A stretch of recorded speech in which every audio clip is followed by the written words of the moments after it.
One and all to Teamfight Talkshow, and guess what? It's our last episode of 2021, and what a year it's been. And here we are to finish it all off with myself, DoA as usual, Frodan as well, joining us once again, and we have none other, the returning guest, Bertasaurus. First, we'll go to you. How's it going, man? Glad you're back. It's going all right. Going pretty well. Just finished finals and excited for winter break. So yeah, that's nice. And then I'll be able to How'd you do? TFT. How'd the grades come out? Well, I got grades back. There's only one final that really mattered. I don't think I did too well on that one, but it's okay. You're pretty confident. You started to look down. You started to look a little bit reserved there. Are you confident? No, not at all. No? Okay, well, at least we can be confident in your TFT knowledge, and that's why you're here today. So don't worry about the other stuff. Frodan, how are you doing? Good. My audio settings weren't exactly good, so I switched to the headset, so apologies. Oh, okay, no worries. Yeah, everything's great. We had our double up tournament this past weekend. That was pretty fun.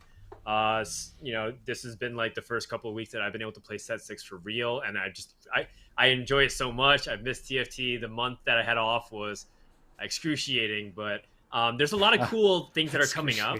Yeah, it was excruciating. It was great.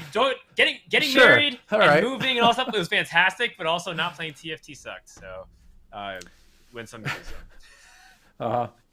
Yeah, no, I can relate to that. I was kind of exiled in South Korea for a couple months, and I love South Korea, but it was tough to play on ping. I had a lot of other stuff going on, so I'm ready to start really playing set 6 for real finally as well. So I feel you. But You know what? Before we go any farther, I think we should take a look at today's augment choices. That's right. This is something that we've recently instituted on the show. You get augments in the game, and guess what? You get augments on Teamfight Talkshow as well. So here are your choices today. We're going to put a poll up in Twitch chat for you to choose.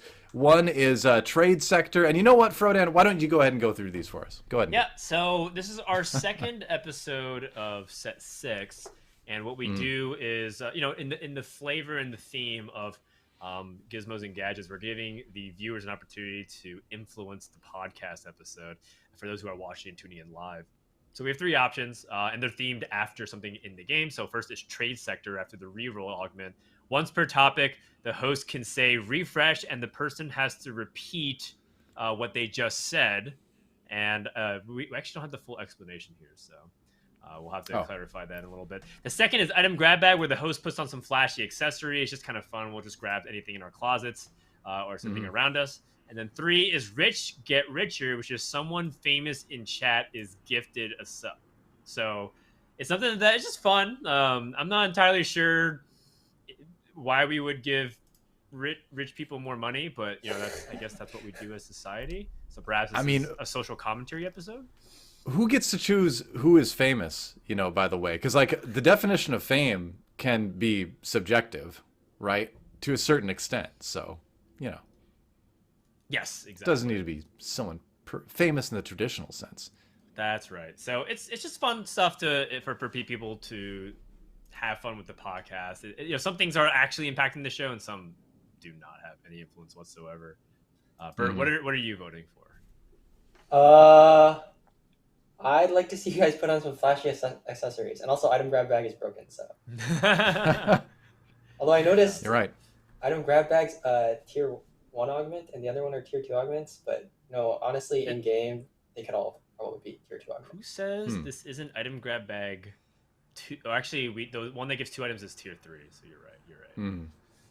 It looks like item grab bag 1. So how are we going to do this? Are we going to do? Okay. See, we never think this far ahead. Are we going to do it right now? Oh, just grab something that you got. All right, I'll be right back. I gotta go to my closet real quick. Okay, so DoA goes first. DoA goes first, and then I'll come back in just a second here. So Bert, let's talk a little bit more about how TFT has been so far for the set. How have you been enjoying set 6? It's been pretty fun. I think that unless you get screwed on augments and don't have any good choices, most of the time the game feels the augment feels like they're impacting your game a lot, especially the eco augments, and especially trying a lot of augments out for the first time feels really, really fun. Sometimes prismatics, for example, I know everybody hates 1-3 prismatics, but or 1-4 prismatics, but I think they're actually, I don't know, I've had fun with them. Even though sometimes it just feels like there's nothing you can do to play the game, sometimes it can also be really fun. You just All right. It feels like you're playing a different game. I have It's my. true, I agree. We're talking about prismatic odds. Right now, I'm just asking Bert about his opinions on set 6 because it's been a while checking. Okay. So take it from here, DoA, and I'm going to also grab an accessory. Right back. All right. Well, I've selected my leather. I forget the official term, but it's my Renaissance Festival garb. It's pretty great. It's leather. It's got like these strings and things like that. If I want to tie it, I have like a green like Renaissance Festival looking shirt that goes underneath it, which completes the effect. It makes it look a lot better, and it's a little bit wrinkled per se, but you get the idea. It keeps the rain off your shoulders when you're riding your stallion through the night to the inn in the next town. You know how it is, Bertasaurus. Yeah, that's a very common experience. Yeah, Every day. that's right. Like Nature said in chat, plus 20 armor. But it is, and it's still, I get to maintain my dexterity modifier too, because this is leather armor. It's not metal, so it doesn't slow me down. It doesn't slow my casting speed at all or anything like that. And that is a hat. Wow. Nice. It is. What? Is that poop? Yeah. How dare you? I'm It just is- curious. It's It an is a innocent turd. question. It is a turd. Nice. All right.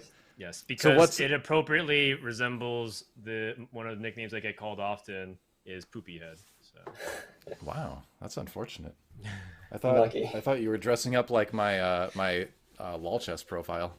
that is also a double. It does as a cosplay of your little chest profile. Okay, good. Bertasaurus, you don't have to do this. But Yeah. if you do have anything, You are a guest. You can feel free to join us if you'd like. I guess I can get something. Let me see if I okay, all right. We'll hold on to fort while you're All right. Why don't we talk about Set 6 news while he's Sure, he's getting the stuff. Let's do it. So Mort ran a Twitter poll on what the most OP comp was. Actually, it was more of the poll. It was a tournament. It was a huge bracketed tournament. And went down to the results. Yeah. Oh wow, that's perfect, man. This is what I got for my Halloween costume. It's just a waffle costume. It was like the easiest costume I could think of. So like for very casual, like you want to keep the Halloween spirit up. Yeah. The costume, but like I'm not good enough to make like actual elaborate costume. So just got this. It's a pretty legit like waffle costume. Yeah, that's fine. Thank you so much for participating in that. Yeah. You That's a real mentioned pro it, right and there. then I just looked over, and I just had this from October. It was sitting there since October. Well, for Halloween, yeah, I just kind of left it in my closet after. I didn't know what to do with it okay. after Halloween was over. I mean, you keep it for reasons like this. True. See, There that's you go. wise. A lot of people would have thrown that waffle costume away, but you knew you'd get use from it in the future. Yeah. That's looking ahead. It's good planning. That's for late that's game. the strong late game econ. Yeah. Well, let's talk about this bracket for the most OP comp voted by Twitter. The winner ended up being a Static Shiv Divine Warwick, which why wouldn't it be? War Week was War Week, right? Yeah, that was quite a patch. I did not play that patch. Is it the most OP comp in TFT history, though? Yeah, it was a terrible week. Yeah, it may go down as one of the most infamous weeks ever in TFT, but it was only a week. Some of these comps we get to deal with the entire set, and True. Yeah. they were oppressive from start to finish, and they did not really get fixed, no matter how many times they got nerfed or changed. So Well, I'm what would your surprised. choice be then? So I thought go through our that choices. from set 1, Void Assassins would go there, or the other contender would have been Blunder Nocturne from set 2. I think these were particularly egregious, and with like a nod to Mech Infiltrators. I think Mech Infiltrators is like particularly really powerful as well. Just for like, it's like everything, right? Like when you talk about like the greatest. Right, and it's funny because I actually did this category for Hearthstone on another article where I'm like, they asked me to put like who are like the greatest or most influential people of all time. Like, well, there's so many categories. There's like dominance, power, and there's also like longevity, and that really comes into the equation. War Week was like 5 days, like not even really, right? It was changed. Some things we had to deal with for months, and that really stands out to me as like oppressive because so many things tried to beat it and it couldn't. Yeah. Yeah. Fair enough. I think those are all good options. And other ones that come to mind that maybe weren't like the most OP comp, but were certainly like a plague to deal with. Do you remember the disarm Sivir build? where she just like, Oh, yeah, you remember that? Oh, Where she set just two? disarmed your entire team? Set Yeah, another set two. two. Set two, I would say if you could pick a set that had the most OP comps, it was probably set two. I Blade think that's pretty Master safe to say. Azir, that comp Yeah. was crazy. Blade Some Master, sins, some Blade sins. Master, anything really. Yeah, it was some sins. Like some sins were always, I remember, always good. But then there's just that one thing where like Blade Masters were just insane. You go Blade Master Azir, put your all these items on Sivir so that the opponent couldn't do anything, couldn't move, couldn't. I remember there's like the mana one as well. Yeah, there's also Oh yeah, the mana printer in set three. That was another one. Yeah. Was that set four? No, set three. Set three. You're talking about Galaxies, because in set four they started changing to blue buff, and blue buff was different from the Seraphs that we used to build. But I want to talk about something bigger, which was the fact that people voted for set 6 Katarina to be able to go all the way to the quarterfinals, which I think is just so indicative of how little people really understand things in the big picture of TFT. And Recency bias. I'm not here to just like flame the general player base. I'm here to just talk about the fact that people really are just exactly what you said. Like there's so much recency bias into how they frame things that it's so hard to take player feedback seriously when they really when there's a group of people that legitimately think that set 6 Katarina should go this far. It shouldn't even be in this bracket. Katarina wasn't even the best comp on the patch that it was supposed to be dominant upon. I think it was just. Yeah, I'd agree. It was incredibly broken on 3-2, and then like if you hit all your 3 stars, you can win the game. But I think like one of the main like for me at least OP things about it is just it was the strongest comp by far on stage 3 and stage 4, and you just get destroyed by it. And so it'd be really frustrating to play against if you like rotated into it, and then like because you're just win streaking for the mid game, you're top 4 most of the time. And then obviously you can still cap the comp up, but yeah, like I'm looking at this bracket, like I'm surprised it would beat like Mordecai, GiantSlayer Mordekaiser. I don't know which patch, like which Mordekaiser patch it is, but I wonder if you. I bet though, if you did like a poll of what set people started playing in, it would probably skew more towards a lot of people having never played the older sets, and so they just didn't experience the stuff too. Or it's also the recency bias, right? Like the hurt of Katarina in set 6 is sharp and fresh, whereas the hurt from a Blender is old and dull but still memorable. So you've got that. Fair going. enough. Yeah.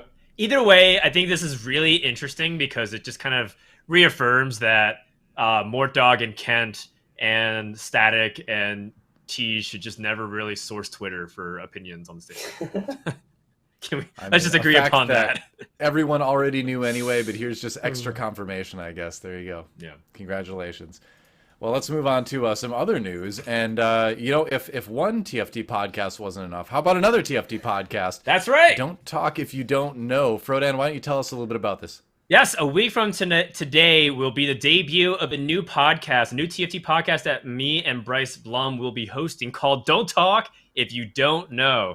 It's a podcast that's dedicated purely to debating who are the top players in each region. We're going to first start off our series on North America. And so we're going to be, since that's mainly the players that we pay attention that we're friends with, if it goes well, we'll probably expand to EU. But for now, we've identified a problem, which is in TFT, it's so hard to identify who are the top players. And so what we do, we usually just gravitate towards LP. That's because we just don't have enough tournament data. We don't have enough, even like ladder data itself is like quite biased because some players run it down. A lot of people are streaming. Like Soju, for example, is just streaming nonstop Merc openings. He's not actually trying to climb. And so how do you actually rank them? So what we did is we grabbed some of the best and brightest from North America. We have almost a dozen panelists. We're all going to be voting. It's a mixture of players and people like casters, and it's just really a good group of people. We'll publish it all very transparently. It's not going to be like, how did we come to this? How did this person get ranked 1? How to rank 5? We're going to publish everybody's votes, and then we're going to have people come onto the show and justify how they ranked players, and then we're going to be arguing, debating, should this player be top 5? Does this player not even be on this list? It's going to be a really good time. And this is Bryce and my favorite topic to debate, period, because we love talking about people like Bert. We love talking about people like New Bowel and Setsuko and Spencer and how they stack against Kiyun, Soju, Milk, and all of them. It's going to be a really good time. So make sure you come by, and we're going to be publishing it as an official article with esports.gg as well. So I'm really excited about this, and Bryce. That's why Bryce is in chat right now. He showed up on time for the first time in months, because we're really excited to talk about this podcast. So. He's passionate about his opinions. It's true, and it's good because you're opinions. I like him. That's right. It's gonna be fun to watch. I'm looking forward to it. Let's move on to the meta 11.24. That's right. The patch is here, and it's already gone because we already have a B patch. But here's 11.24 anyway to take a look at things. And this was a big one. I mean, we knew that there was going to be a longer break between this patch and the next one because of the holidays, obviously. So a lot was included in this one. Bertasaurus, I want to get your initial opinions on the initial 11.24 patch, and then we can kind of move into the B patch with that. Yeah, I think in the initial 11.24 patch, I think obviously mutants was really strong, and I just think that like I don't know, I played it a few times with just getting because I usually don't force it, but like I got unstable, so I just went for it. And some of the augments, like if you get the right augments for it, it felt really insane. So I think like I thought that was like particularly strong in the meta, and then also there's obviously the 5 costs: Akali, Galio, Kaisa, Victor. So I didn't play the patch that much, but I thought that it seemed like there's still a lot to figure out. And to be honest, like my initial thoughts or my initial impression of the patch probably isn't completely correct. So but that's just like kind of what stood out to me at the beginning, or like what stood out to the people I was talking to, Okay. in particular. But yeah, I thought a lot of the changes were good though. Like the I think the augment changes were really really nice. I think like the innovator changes, obviously like not being able to force innovators from early on was really good, and then also the giving the augments that give you units now was really good, because you could even just take like augments for units. Like for example, you could take scrap to get an echo upgrade, and then like you could just kind of have it, so you could play tempo with them. Because a lot of the, especially like the worst trade augments, especially like you take them, you're behind tempo because you're forced to like kind of play around these augments, and you can't like play around just the units that you hit, and then it's just pretty rough. But now it's like pretty nice, I think. And yeah, cool. I would say that there's some really interesting choices behind which units they get. For some traits, it's just absolutely bonkers. You mentioned Scrap and Echo. That's definitely one of the best ones. You can get a Leona with Bodyguard, which is also kind of nuts. Yeah. And then for Twitch Shot, you get Graves. And it's like, one is not like the others, man. I don't know. I was wondering about that. I was wondering about how they went about determining, which ones you get. I mean, if you think about Twin Shot, I guess, you're looking at maybe like a Gangplank, right? For the other option for a 3 or less cost Twin Shot. And like, then you maybe open up Mercenaries as being a little bit too easy for people to achieve early. So I kind of get it, but the traits do make this implementation maybe a little bit awkward. But overall, I really like the change. I think it's much better than it was. Sure. Yeah, I would say that they wanted their decision was that they didn't want to have too many repeats, right? So they didn't want to like give Kog'Maw for Twin Shot and Mutant, and so they had that's too strong.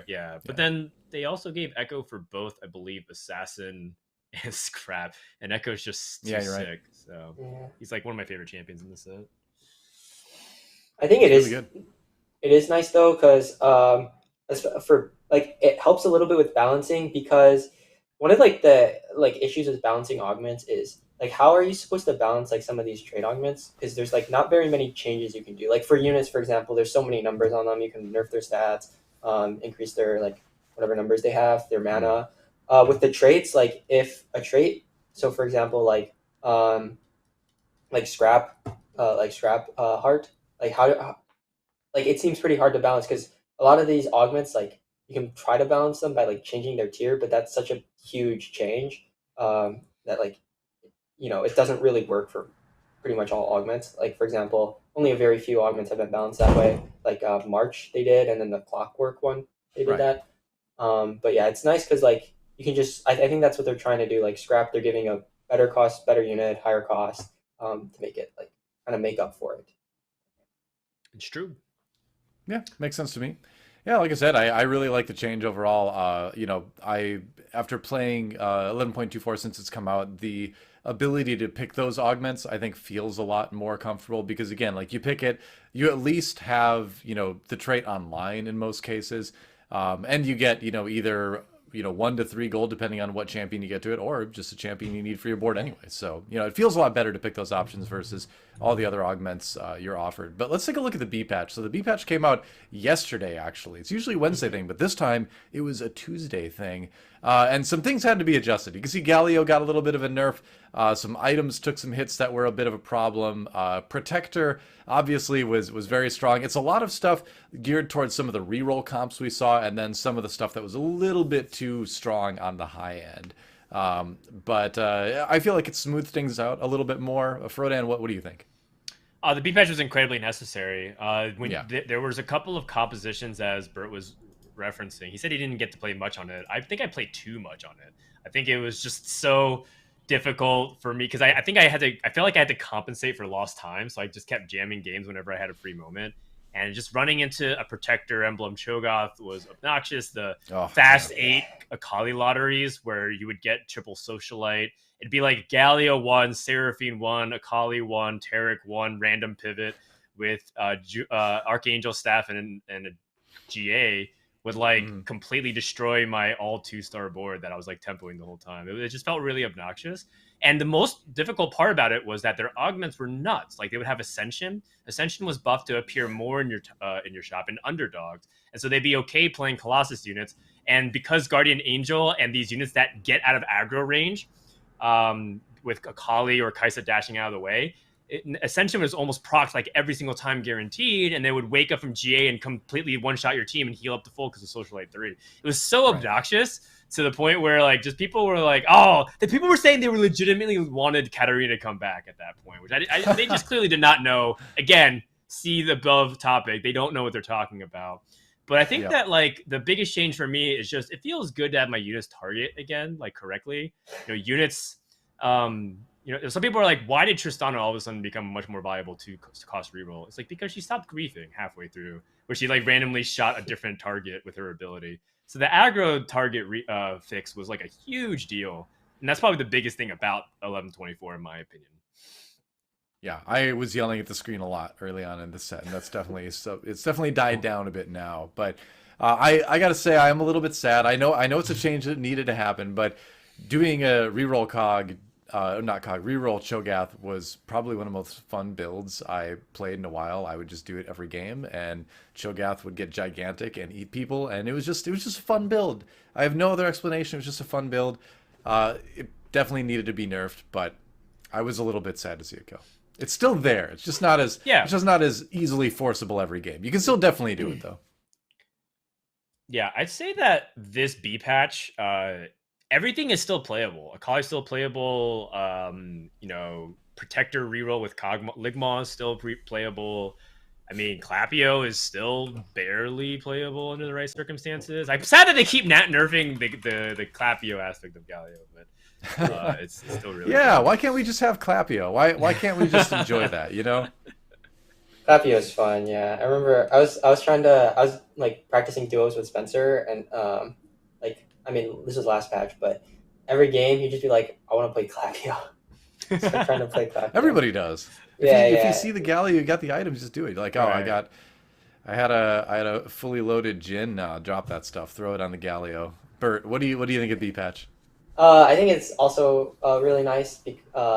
Basically they're just kind of adjusting for what was broken last, before the B patch, and I also do think that some of these units, for example the Akali nerfs, I think are really nice because I think the problem with Akali really was how broken she was at 1-star. I don't mind a 5 cost being particularly broken at 2-star.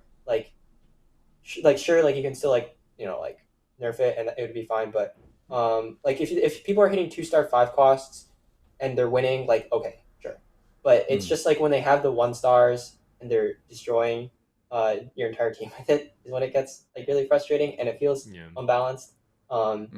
So yeah, and I think also the mutant stuff. I think like I think it was a bit too annoying. I'd say like when they hit 3 stars and you just can't really. It's like really hard to beat them if once they hit their Mm. 3 stars and they're just like you look at their board and you're like I'm never beating this. Like you scouting around, you see like somebody has a Ligma comp with 3 stars, and then somebody else has like a Collie, and it's just like BG. Like I'm not winning against these guys.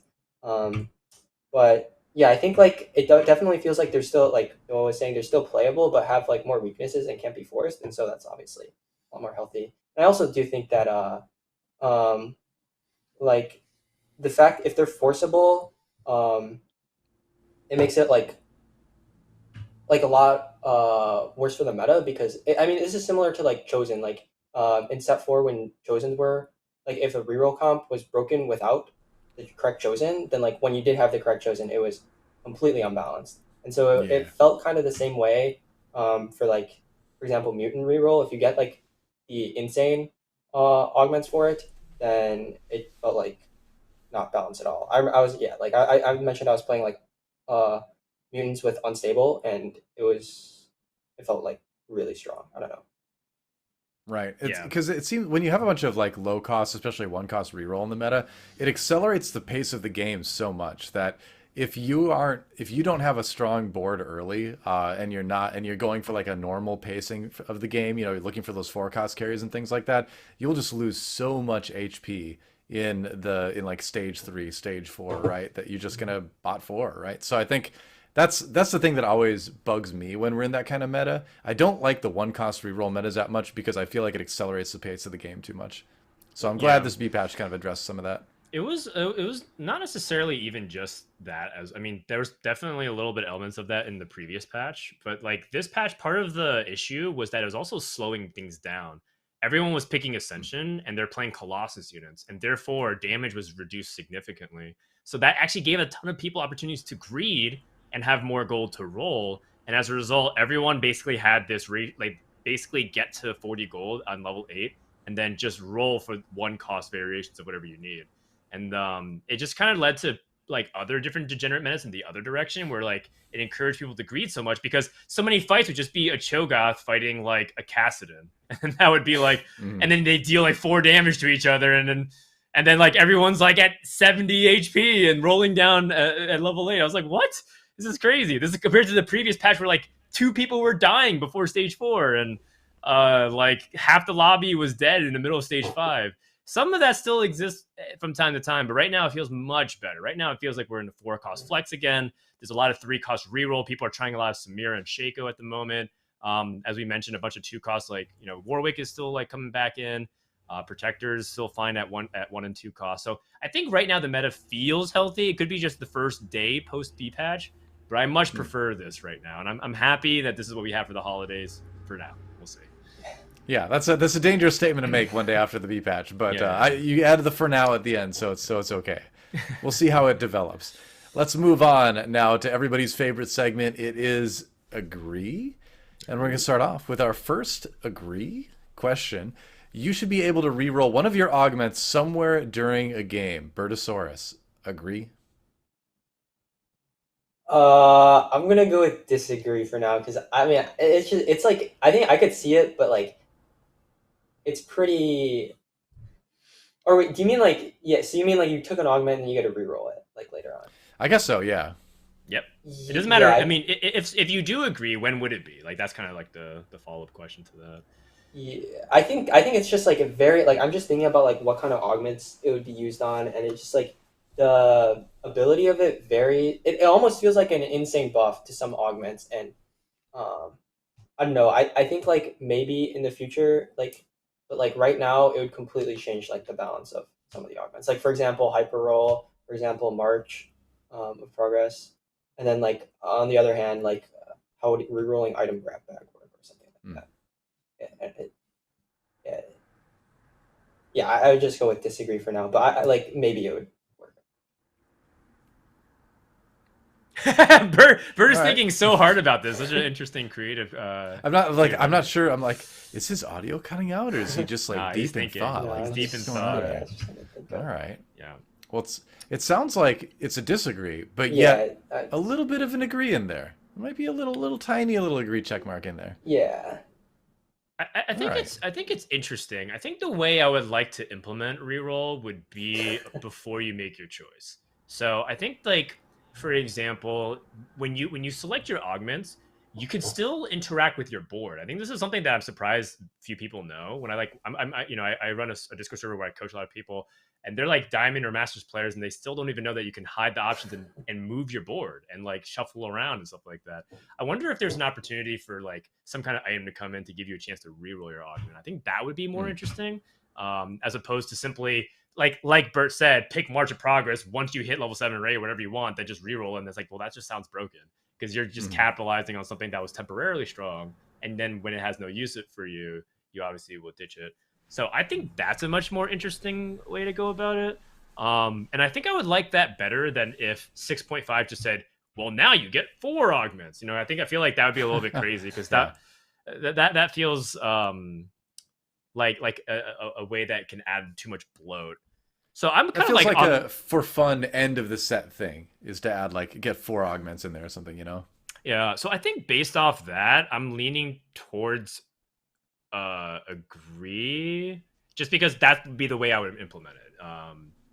But it's not a very solid one. You can convince me otherwise. All right. I think I'm gonna have to go with disagree on this one. I think the focus of the set is making these big decisions, around the augments, and then once you've made that decision, how can you react to what you're given afterwards to, fit that augment or, continue building on what you've already built and the augment already fits into that, right? So being able to re-roll that, I agree with what Bryce is saying in chat, where if it was a thing, it would have to be a thing you can re-roll before choosing. For one, that avoids a bunch of tech issues that would pop up with swapping your augment after you've already picked it. But the other thing too is that choice should be meaningful, right? And you should be kind of, I think, like you should be stuck with it too, in a certain extent, because it's supposed to influence the rest of your game, right? So I'm not. I mostly disagree. I'm maybe like a tiny little agree checkmark in there too, but I think I'm pretty solidly on the disagree side for now because I like big decision points that are meaningful in the games. So that'll be my final thought on it. Let's move on to question number 2 for agree. It is going to be trait-based crowd control, immunity, and damage reduction are too difficult to balance. Bertasaurus, agree? It sounds like just like Colossus. I guess that does It, include it, a lot it, of it that. is. Yeah. However, we have had previous trait that does stuff like this, like Cavaliers from Set 5 Oh or yeah, True. Verdant. And damage they actually reduction. had different problems, right? Verdant was entirely useless, and damage reduction on Cavaliers was way too strong. So it was like, in general, it seems like these traits are difficult to balance. And I saw conversations emerge around it saying, when are we getting rid of damage reduction? When are we getting rid of CC immunity? These are just problematic things that we haven't been able to tackle effectively because they either feel like that, they either feel broken or kind of just not that important or useless. Yeah, okay, so I feel like a lot of the time, like too difficult to balance is almost like strange to me because I because a lot of times I feel like it's almost the game is pretty almost self-balancing. So like because of the way like because like not everybody can play like the same comp, and there aren't very many comps or metas that have completely broken that. So for example, like War Week is an example of like something that like maybe broke that. But like I think a lot of times like when people are like talking about something being way too broken, you just force this every game. It's a bit of an overstatement because I think those are the types of like metas where there's actually something that's like sleeper OP, not because the comp is strong, but because you can play like differently and not have to like play the same way as everybody else, and it's more easy to like get a better placement because like if everybody's like doing the same thing, then some other units are open, some other like tempos for the game are open. But like I guess I would probably agree because like I guess like compared to other traits or other things you get from traits, these are much more difficult to balance. So yeah, like so to talk about like these in particular, like damage reduction is pretty insane because like you it like it basically stacks with every type of tank, um, and uh, I mean I guess like it also does depend on what the units are, because like for example with the Colossus being CC immune, like uh it doesn't feel like that crazy because a lot of them, most of the time, they function as tanks, except for Clapio, which feels pretty strong. But then at the same time, like it's kind of have to have a 2 star to, or like when it's like you just like you can nerf like Clapio's like ability to do damage, like so as they've been doing, like nerfing its attack damage and stuff like that. Right. So I don't know. I think like it does depend on what the units are as well. But I guess these are like I would say like I agree in the sense that they're more difficult to balance than other traits. Okay. What do you think, Frodan?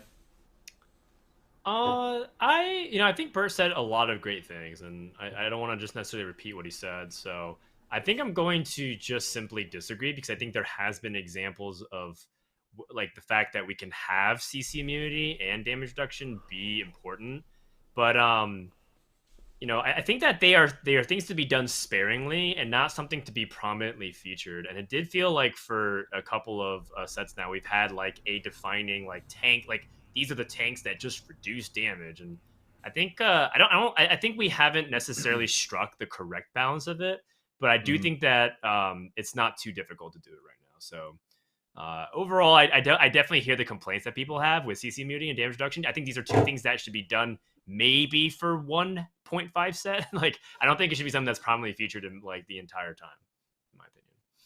Okay.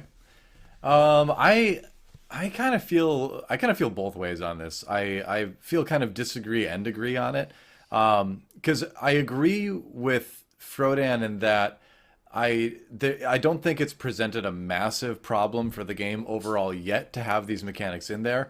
However, I do think they are more difficult to balance than the other ones, and I do feel like those mechanics are kind of crutches in place of what could be more interesting mechanics than just that, right? So I feel like if we did get rid of this, we would see more interesting things in there, right? And you can look at it both ways, right? Where it's like, building a trap claw lets you corner your Jin and he won't get hooked by Blitzcrank, right? And so it's like, oh, that makes it kind of boring because then you don't have to pay attention to positioning as much.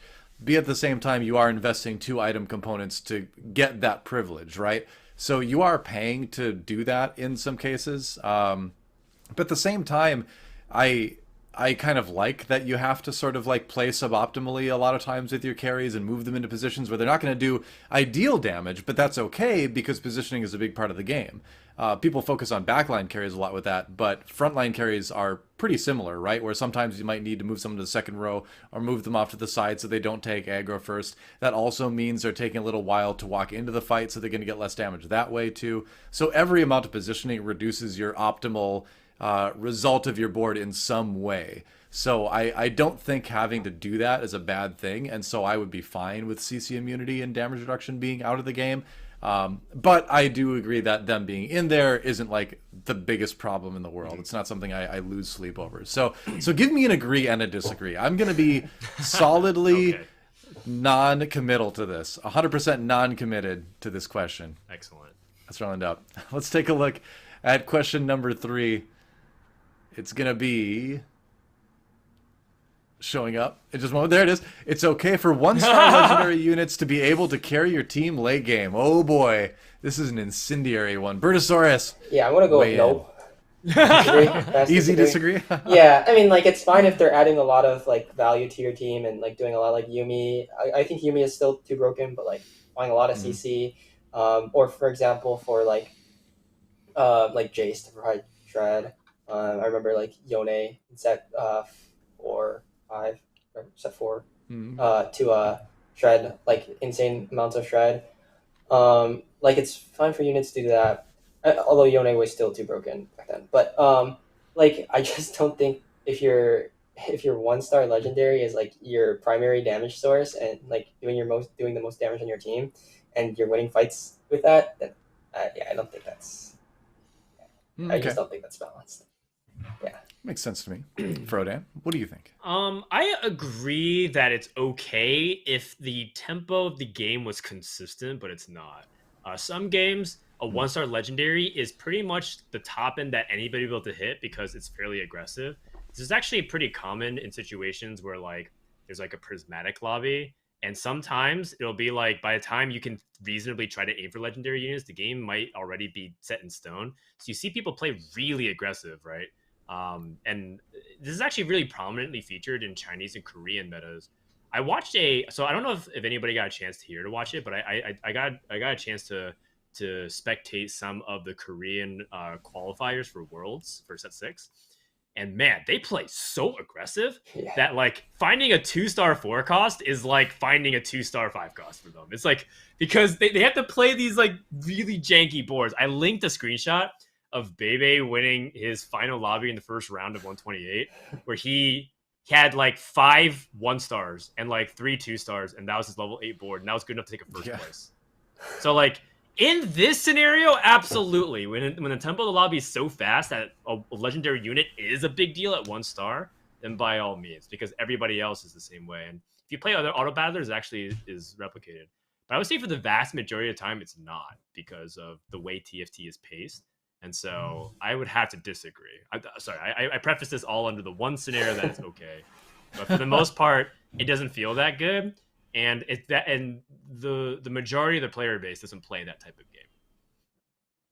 Yeah, I think I'm going to disagree with this one too, and I don't really have a whole lot to add to what Frodan and Bertasaurus said. I think you want your 5 costs to be strong, because if they aren't strong, then why would you ever sell the item carrier that would theoretically be giving items to it in the first place? You would just ignore all the 5 costs. So they do need to be strong, I think. But I agree with Dan in that it's a matter of consistency, right? Because right now we have 5 costs that are, definitely able to do that, and 5 costs that definitely can't do that, right? But it's still hard to hit those 2-star 5 costs that can get to where a 1-star 5 cost currently is. So if it was consistent, I'd be fine with it, but it's usually not, and that's just a matter of it being really unfathomably hard to balance all that. So I'm gonna have to disagree, but there's a world where it could be okay. But let's move on to our final agree question right now. The TFT and League of Legends clients should be separated into different clients and patch schedules so that we can fix things like the targeting bug. Bertasaurus, agree. So I don't know like too much about like how the client works and stuff, but like I guess I'll probably just agree, because I'm assuming like the implication is that if they're different clients, then you can make a lot more changes to TFT without having to like because I think like what I heard was like it's expensive to like push out like a patch to, because it's putting out a patch to all of the league client as well. So yeah, I guess. Yeah, it's definitely like assuming that this does actually allow them to like fix things like the targeting bug a lot faster, then for sure, like I would be down to have a different client. Yeah, fixing all those bugs were like they impact the game so much, and just being able to like fix them easily is, I think, pretty True. Frodan, agree? This was pretty hard because it's not such a simple thing. There's significant trade-offs for doing it. For one thing, working on a separate client means that the TFT devs have less time to work on other things like the game itself. So there's like a resource trade-off. There's also like a very difficult trade-off that is very hard to measure from our perspective. It's easier for Riot to do it because they have all the data. But there is like a very important fact that League of Legends Summoner's Rift is also paired together very closely with League of Legends TFT, the game mode. And I think that, like Arcane, for example, is something that greatly benefited TFT for being in the client and being able to get these, free Jace, Jinx, and Vi Arcane skins, put them into your profile. You get to cross-reference them. There's so much like promotional strength that comes from TFT and League being so closely linked, as well as just like the clout. So it feels kind of like this classic, like, do you join like FaZe Clan for the clout, or do you join like this other org for the money? And it's like, I don't know. Like, it's just there's all kinds of trade-offs. I think partially right now, TFT's in a phase where it needs to continue to grow in terms of exposure and people to just continue to find the game fun. And I feel like separating it from the League of Legends client would be a giant mistake, because I think that'll definitely turn people off from playing. And ultimately, games like TFT aren't going to thrive off of how many people are watching. Mort's made that very clear. It's not a KPI for them. The viewership on Twitch or YouTube is not the most important thing, although it's relevant. I think what really keeps TFT alive is an active player base. And I think the League client is a way to ensure that for now that TFT will always have that. So I think that at the moment, my answer is no, even though the target bug is really freaking annoying. So I would say disagree. Yeah, I think I'm gonna have to disagree as well, and it's a hard thing for me to disagree because I would like to imagine that TFT could stand on its own. I don't think it can yet.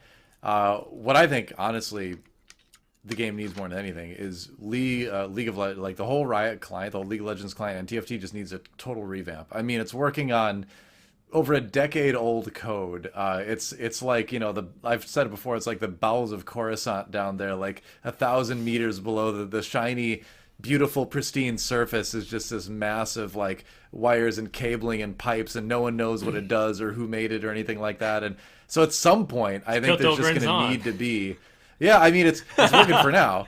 But like at some point, it's just going to need to be 100% revamped, and like that's a monumental task, and I'm sure nobody wants to think about it. But like, I think that's really what we need more than anything. Whether that'll ever happen or not, who knows? There could be like League of Legends worlds going in like 2060, where the client is then like over half a century old, and people's grandparents like can't even remember like who made the first line of code. It's going to be like some arcane text at that point. I do want to say one thing is that a TFT exclusive client does exist because it's mobile. Mobile has its own like TFT currency. It has its own login screen. So it exists, and that does show that they are thinking about that kind of stuff. And also, I know I've been told many times that they've explored the idea of redoing the client many times in League history. I'm sure they sunk millions of dollars into an empty project in that before. So it's not easy.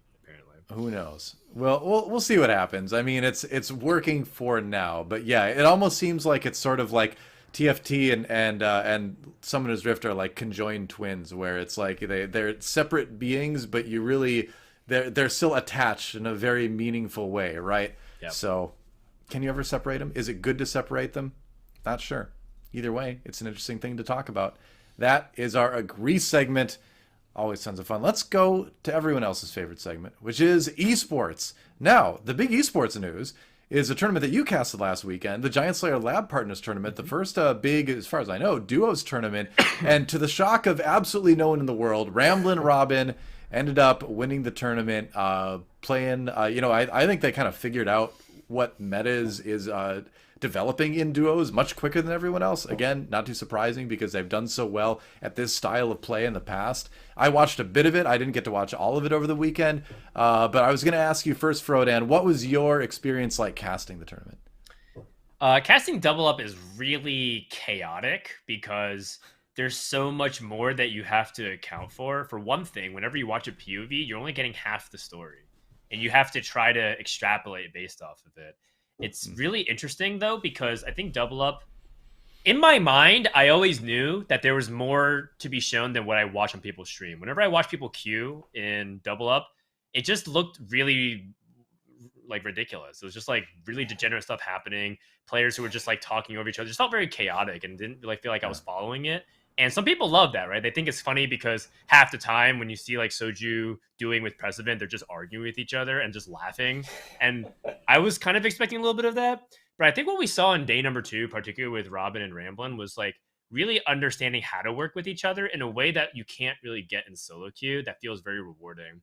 And it just shows, right? They got 4 firsts in 1 second, and they theoretically should have won game 4 as well, because what happened was Ramblin' was trying to make the Zephyr, but he only dropped 1 component and it turned to a scrap item before he could do that.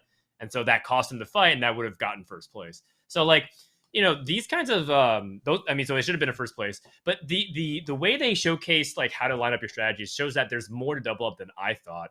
And so I really enjoyed casting it personally. It was very, very fun. It was a ton of fun to watch too. Bertasaurus, did you get a chance to check any of it out? I didn't watch it too much, no, but he played in it. I played in the first day, yeah, and the second, but we didn't actually really get to play Double Up. But yeah, I didn't see those games. No, don't worry about it. Exposed. No, it was a joke because the first day of competition, we didn't actually get to play double up because Yeah. the tournament realm was Oh, down. it was that day. I heard about that. Tournament realm Yeah, was there's down. there's like a bug on the Oh, tournament okay. realm or something. And I did hear about that. I didn't watch that day anyway. Turns out it wasn't truly double up anyway.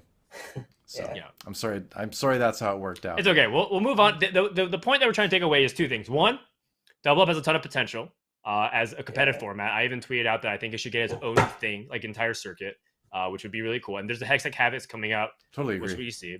And the second thing is Ramblin's still a free agent, and no one has signed him. So definitely, anyone who's listening and paying attention to, hit up Ramblin because this man is he's killing it in solo tournaments as well as duos tournaments. Yeah, I retweeted that guy today. I mean, some org has to pick him up. He's too good to remain on the sidelines any longer as far as being on an esports organization. But yeah, the Hextech Havoc announcement, of course, like more double up, which is pretty exciting. I totally agree with you, Frodan. I think this is a game mode that deserves its own separate sort of tournament year, tournament set life cycle. Some regions are tying it into qualifications for worlds and things like that, and that's a whole nother conversation to have.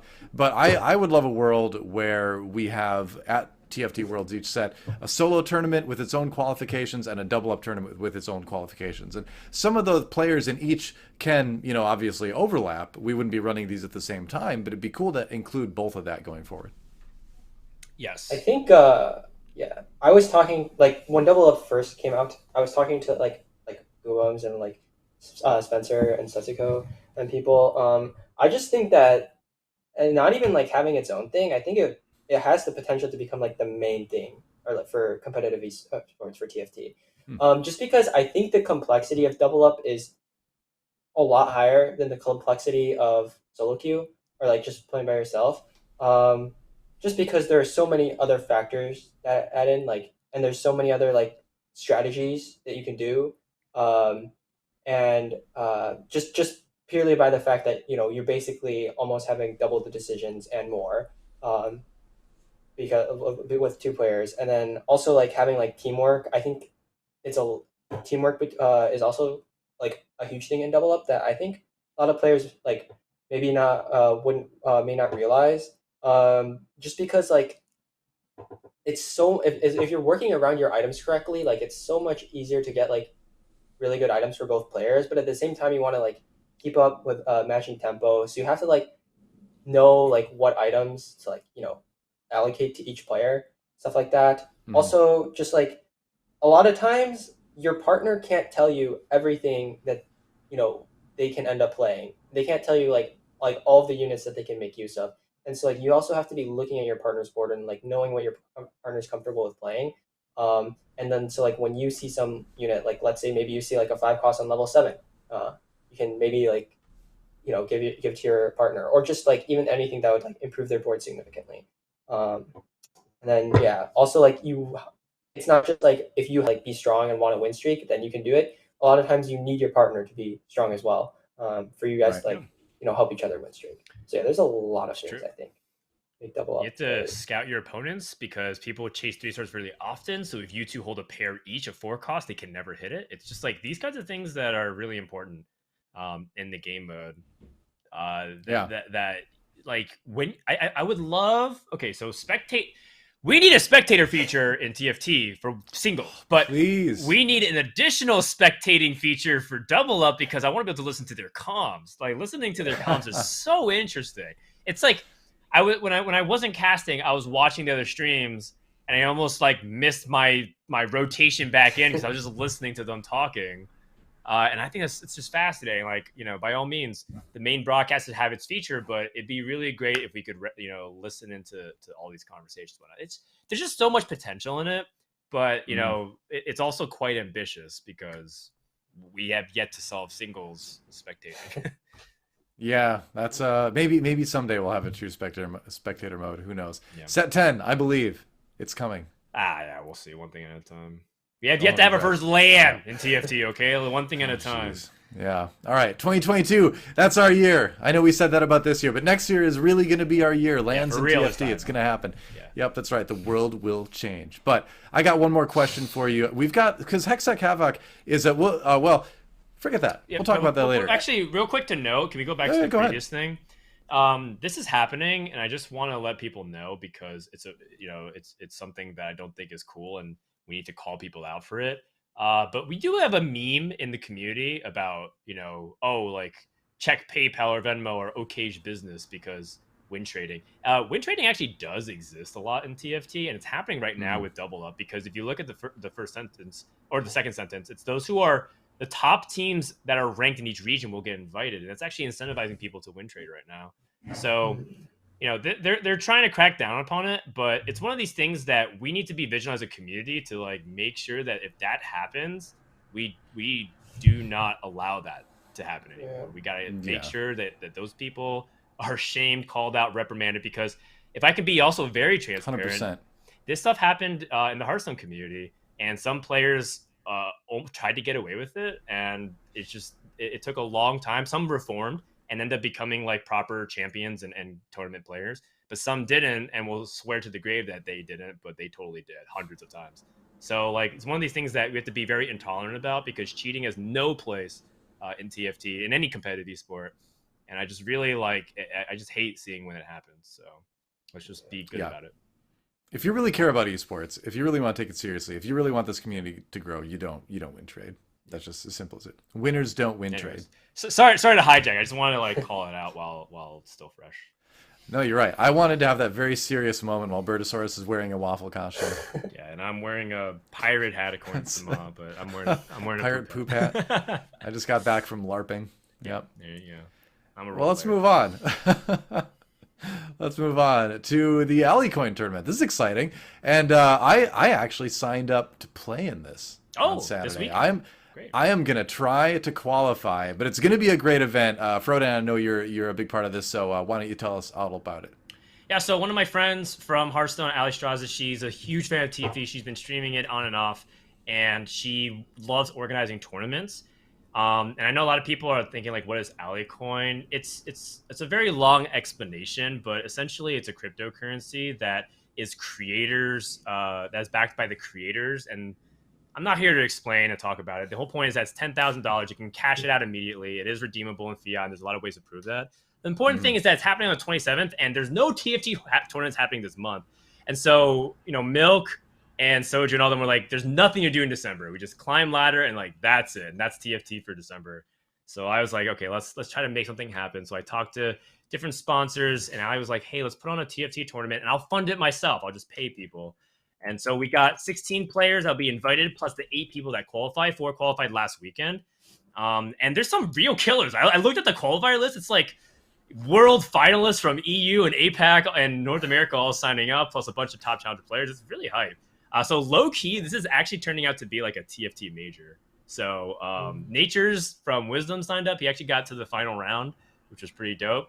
And I can't wait to see DoA compete. That would be pretty fun. Good luck, man. I'm gonna try the second qualifier this Saturday. I don't think you're gonna see me in the main event, but hey, I'm gonna give it a shot. It's always fun to compete, even if you don't get that far. I like competing. Definitely, I don't know. Bertasaurus, did you play in last week's qualifier? Or are you gonna go this weekend? No, last week's was on the 12th, right? Yeah. Oh yeah, because that was when the DoA tournament was running. Yeah. I mean, I guess it are you was playing in this the weekend? morning. Yeah, it was Have in you the signed morning, up? so would have been able to play, but I didn't know. I did not sign up actually. I didn't know this was going on. I'm not particularly attentive to Twitter, so I kind of missed the news. But it does seem like a really really fun, really interesting tournament. I think in general, like, yeah, yeah, there's still time. Maybe I will. I don't know if I can even play on the 27th. I mean, if you're brave enough to take me on, that is. You have to summon that courage, I guess. Yeah, you got to find it somewhere. Yep. Yeah. Well, we'll see. But yeah, I just think in general, like these types of tournaments are like there's nothing like holding like there's nothing that says like Rye can only be the only one that hosts tournaments because I think like anybody hosts a tournament and it's like a lot of high level players. It'll still be like really hype and really fun to watch and good for the scene, but it's just like it just happens that like nobody's really setting up these types of tournaments with like prize pools that incentivize a lot of people to like really try for them. So yeah, I think I'll probably sign up, but I don't know if I can actually even play on it. Anyway, yeah, I think it sounds exciting. Yeah, it'll be a good time, and I agree. I think the most important thing out of all of this is that we're getting more decent TFT tournaments in the space, which is just what we need. We just Yeah. need more opportunities for players to compete and win things and have fun and watch TFT. It's going to be a good time. So yeah, qualifying number two is on Saturday. Follow my progress, which probably won't take very I'm hyped. long. I can't wait to see DoA But compete. It'll be great. it's gonna be a great time for the other 7 people in the lobby. What can I say? It'll be it'll be fun. I'll enjoy it. It'll be fun. Yeah. But yeah, that's something to look forward to for sure. But that's it for our esports talk today. Now it's time to go to everybody's favorite segment. It is the NA Top 10 tier list, brought to you by Bertasaurus, who no doubt has spent days preparing for this in advance. You're ready to go, right? Who's it gonna be? Yeah, I'm ready. I'm gonna be honest with you. I find it like right now, I think I have like a very good sense of like who I think the top 10 players are, but it's pretty hard for me to rank them. Like I think, especially like because I think like when I like do this type of tier list, I think like the best way to go about it is also to be like, who's best like right now. So obviously who's best set six. Right. And there hasn't been that much competitive scene in set six so far. So like obviously like a lot of this will also be just taking in like my thoughts or like just about people as like just as a player from like set five, or just like even just bias from seeing how they played and like what I was impressed with. Um, I think so. I find it really difficult to rank these like in the top 10, but I do have a good sense of who like the top 10 are. But yeah, I'm just gonna go, I guess. I think I'll start from the bottom. Actually, maybe it's not right. I don't know. You start Uh, wherever you want. yeah, Top, bottom, I'll middle. probably start like just names to come up top of my head and then put them like wherever I think, and then maybe move them around later. Um, I think I'll start with like I guess some of the first ones that come to mind, just because they're my friends, are Setsuko, Goobums, and Spencer, and I do think they're all top 10. I think Setsuko is a player who like he dominates the ladder. I mean, he's like turbo like rank one like the entirety of set six so far. Not really, but like all the time he's just He's up on the there. ladder. Yeah, he's rank one right now. Um, and I think like for a while he's been very good on ladder, but like not that great at tourney. So it's like been hard to like put him that high. But set six he's been doing pretty well in tourneys. I think like pretty decently. Um, it's kind of hard for me. I don't know exactly, but he's definitely top 10, and I'd say he's probably like around the middle. So I'd probably put him like I'll probably put Setsuko around like 5 right now. I'd say. Okay. And then Spencer, I just think is like a really solid player all around. Like, he does decent in tourneys and on ladder. I think he's just very solid. Like, there's not that much to say other than that. Like I think like you will always like I will always have confidence in seeing him like do well on ladder, do well in tourneys. He always like seems to have a pretty good grasp of the meta, and I know like from talking to him, he does his due diligence. Like he tries to scout like what the Chinese players and the Korean players are playing. Um, I guess I would probably put him at like 6. Uh, and Okay. then Goobums, I feel like he's always been really, really smart about the game. And I talked to him probably the most, like, out of these three, like, about the game in general. Um, I think, like, he's very, like, he's pretty good at, like, evaluating, like what's, like, for example, like, what's going to be best for a comp, how to play specific comps, and stuff like that. And then like I remember like one of my like biggest impressions of him was like when I like first getting known, which is when he was like playing Ari in set 4 and like doing really really well with Ari, and he had all the tech, and like this is where you want to put exactly where you want to put this unit, and this is exactly what items you want to build, and then and you don't he talks like he's one of like the first ones to like talk about like how like to know like exactly what items you need and what items you don't need that like generally seem pretty good. Um, so yeah, a lot of times when I'd be talking to him or just like playing the game, and he's just like, "Why do you have your unit there?" or something like, "Or you can please move this unit there." And so he's like it seems like he's like fine tunes a lot of comps, but I feel like a lot of the times um I feel like some other players just like I feel like okay, no offense to Gooms, but like I feel like he has a little bit less creativity, or like he gets stuck like trying to like optimize some comps than other players.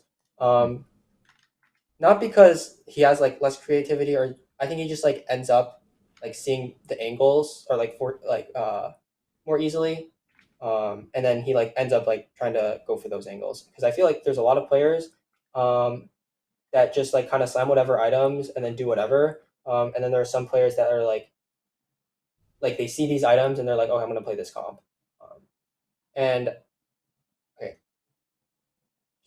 I don't know. Yeah, so I don't know. I would put him around like 8 or 9, probably just like 9 for now. All right, 8 or 9. Yeah. Which one officially? 8 9. or 9? We'll go with 9 for now. 9. Okay, Yeah. we're rounding down, I guess. Yeah. Yeah. I should say he has. I feel like he has a more rigid play style, and yeah, just like I guess it's maybe something I'm.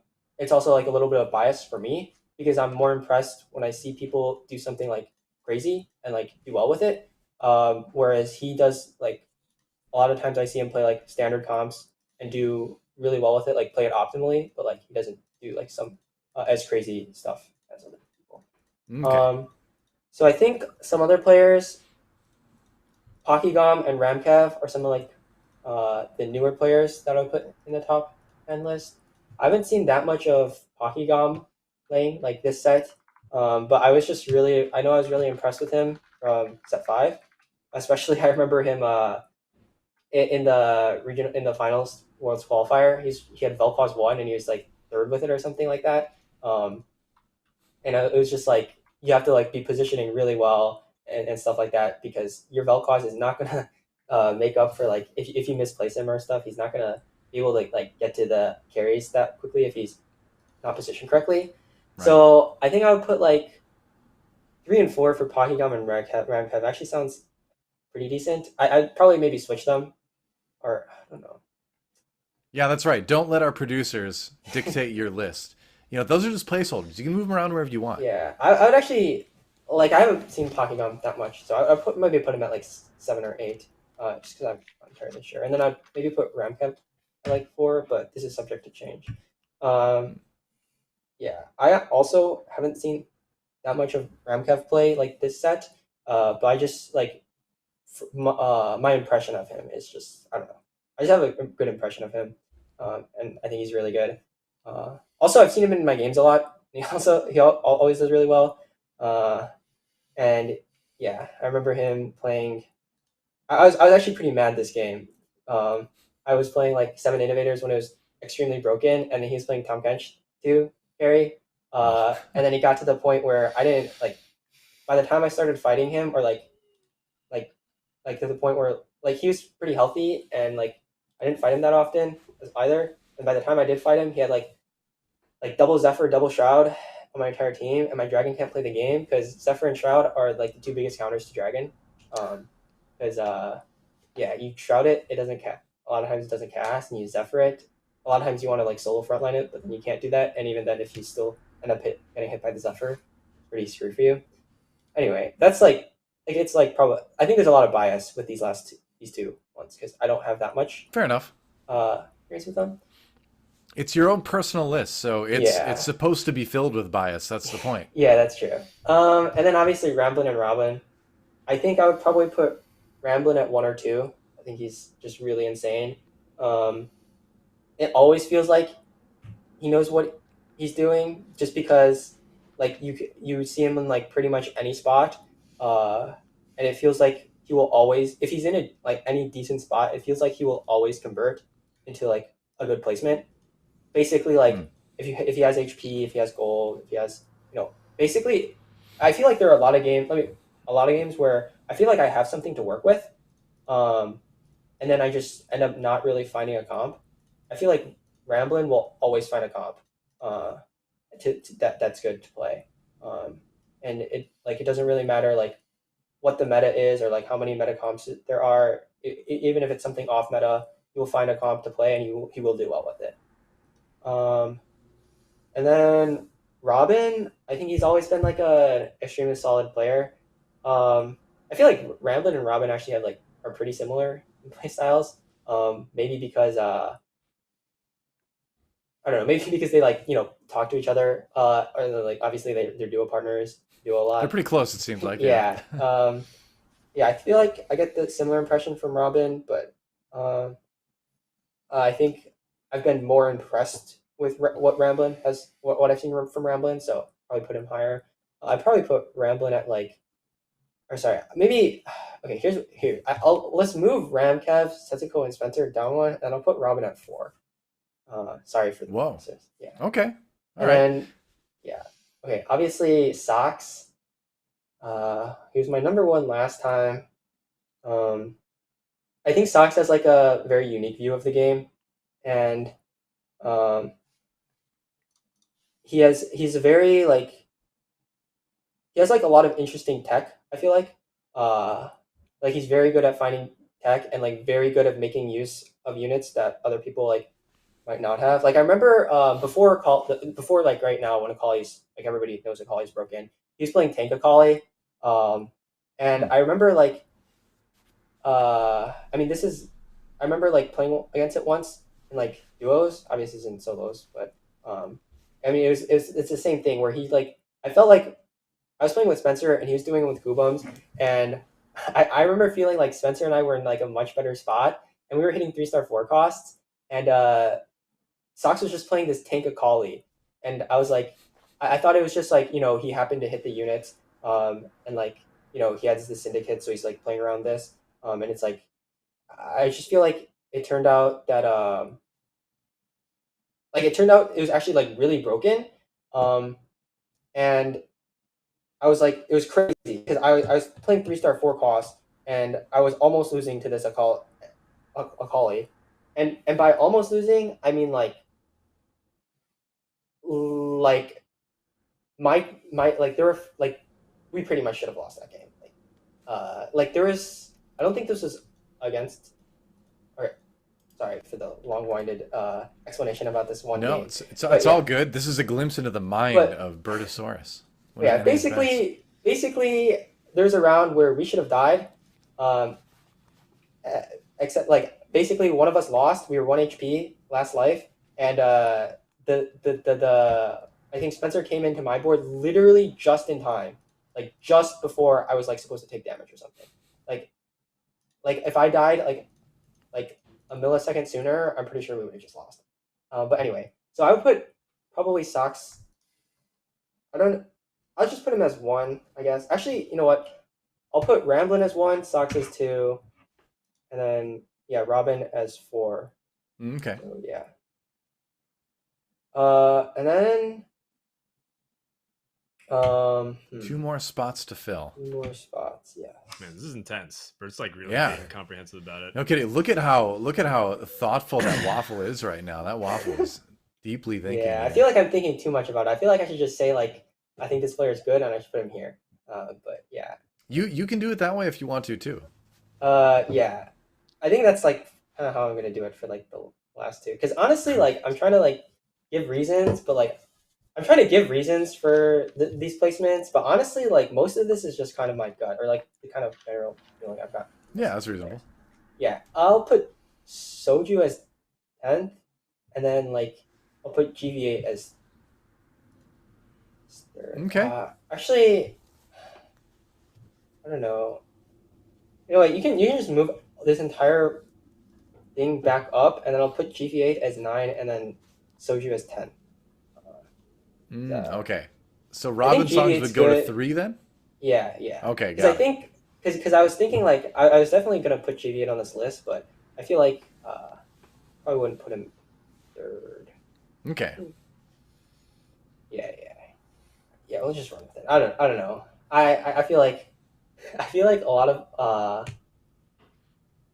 I feel like a lot of this is just kind of like is probably just not great reasons for these placements, but overall, like I feel like this is definitely like what my top 10 would be. Okay. Yeah. That's reasonable. wow. Frodan, what do you think of the list? I think it's really interesting, and this makes me feel like we should one day poll Bert on our power rankings podcast, because there's some similarities to my list, and there's also some not so similar things to my list. So I'm very curious, and I'm sure Bryce would love to debate you nonstop about whether or not you actually should be putting certain people that high or that low. So great stuff, man. Great stuff. Yeah. All right. Well, we always love the NA tier list, but now it's time to go on to another segment that people enjoy quite a bit, Mailbag. Now, I'm going to be honest, guys and girls and everybody. The pickings were kind of slim this week. We had to pick a question by Bertasaurus. What's your favorite dinosaur, Bertasaurus? Oh God, I'm not like okay. I don't even know like. I was a fellow I don't know Saurus. why I chose this name for myself, but I kind of just ran with it. I don't really have like that. Wait, we also need to ask questions in chat, by the way. Oh, right. Almost forgot. Yeah, chat. Ask questions to Bertasaurus as well.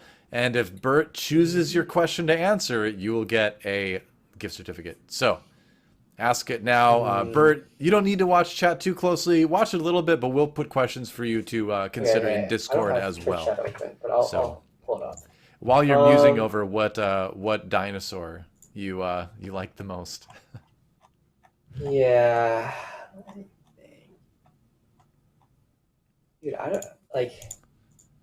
I feel like it's probably a water dinosaur. I don't know. I feel like the water, the ones that are in the water are pretty cool. Water dinosaur? Yeah, I forgot what it was called. The one with like the really long neck in the water. I'm googling it right now. Yeah, let me just Google this. So. Water dinosaurs. We got a lot to choose from. We've got the Plesiosaurus. Okay, this one. Which one? The Plesiosaurus. Remember? Oh, Plesiosaurus. Okay. Okay. Yeah. Right. Oh, Plesiosaurus. Okay. Plesiosaur. Oh, that's right. Yeah. Plesiosaur. Sorry. What are you guys talking about? It's a dinosaur. It's a real dinosaur. No, it was a real pictures. Dinosaur. It doesn't exist anymore. It kind of looks like an alligator with flippers instead of feet. Okay. Yeah. I don't know. Somebody would probably description. somebody can probably like give a dinosaur and like I'd look at a picture of it and I'd probably definitely say like, oh, this is a lot cooler, but like whatever. So do you like the Jurassic Park films? Oh, I did not watch them. Yeah. What? Well, don't watch any of the new ones. The new ones are terrible. But go back and watch the original Jurassic Park. That was one of the best movies ever made. Yeah, don't watch the Jurassic World stuff. Don't watch that though. Yeah, maybe I'll definitely go back and watch it then. We'll never get sponsored by them now, but that's okay. The movies are terrible anyway. Well, Frodan, do you have a favorite dinosaur? Bertasaurus. He's my favorite dinosaur. Thank you. Okay. Yeah. In a fight between Bertasaurus and Bupasaurus, which tyrant lizard would reign supreme? I'm not very good in a fight. That's what I was gonna say. No offense, Bert, but I'm pretty sure Boop has done lots to survive in their lifetime, and I'm excited to see. I mean, I would actually be excited to see the showdown. Well, we'll see if we can get a HBO special or something like that. That's right. That'll be a good time. Yeah. All right. Well, there it is. The Plesiosaurus on the screen in all its glory, going after squid. Apparently, scientists surmise that it loved to eat squid. There you go. Okay. The more you know. Who said this podcast wasn't educational outside of TFT? Nobody. That's right. Plesiosaurus. Certainly nobody right now. Plesiosaurus. Not at the moment. No, you can't question that. Well, check out Discord, Bert. We've got a question in Discord for you to answer. This chat's not cooperating today. If I were potato chip, what flavor would I be? From Riza M716. A potato chip, what flavor would I be? I'll probably just go with like my favorite flavor, which is actually I don't know what is my favorite flavor. I'll just go with barbecue. That's a classic. It's maybe not. Is it? Like, oh, is it? I like it. Barbecue potato chips. I don't know. I feel like that's one of the ones people talk about the most, or like one of the ones people mention the most when talk about potato chips. Okay, it's your choice. I won't question you. Yeah. I'll just go with barbecue. All right. I guess it's not as classic as most people. Sorry, as I have thought, but I don't know. It's pretty solid, I would say, and I like it a lot. So yeah. Fair enough. Yeah. Yeah. All right. Well, That congrats works to for me. Wisdom 716. Yeah. Your question was chosen out of a pool of hundreds. Nice, It nice was, job. yeah, way to go. There's some weird potato chips flavors in Korea, man. I just got back from there. They have like sweet mayo Pringles and stuff like that. It's wild over there. It's crazy. But that's gonna do it. Oh, go ahead. I was just gonna say, if you've never like traveled internationally, they have some really interesting take on some of your favorite like American snacks. Like I go to like I went to Korea, like the flavor of Doritos is like mind blowing. Like I'm like, what? Oh, I don't even understand Kit what's Kats, going too. on.